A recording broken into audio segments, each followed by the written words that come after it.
For a clearer picture, I will tell you more about Mabel and Brad and how my dilemma started.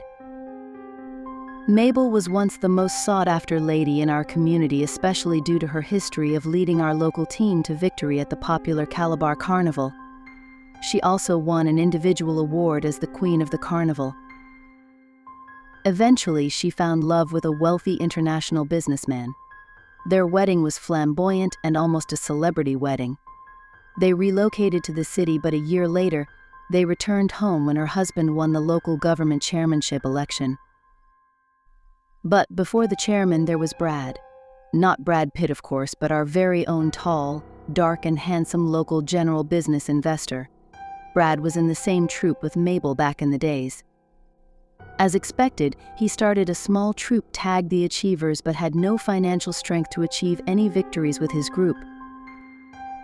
Young Brad got wind of Mabel's return and somehow he connected with and succeeded in convincing her to join forces with him to win that year's award with his new troupe. As you already know, I was selected as the last member. It was no secret that Brad was, and still is, a ladies' man. He's not your notorious kind of player, but he was popular for being smooth and charming with the ladies. There were rumors back then of a romance which ended when Mabel found love with her chairman, but they were unconfirmed and hushed rumors. Then, there's the latest gossip that Brad and our lead dancer Irene were an item, which could be the reason we were being tortured by Mabel. Either way, I was only interested in dancing. So for me, Brad's best quality was knowing how to save us all from Mabel's fangs while making it look like it was all her idea. Back to my story. On that training day, Mabel was tormenting us with new routines, and we were no longer finding waist and body twisting appealing. We were almost giving up hope of ever leaving that dance hall when Brad stepped in as usual. "Mabel, we still have an appointment with the costumier. It's almost 7 p.m.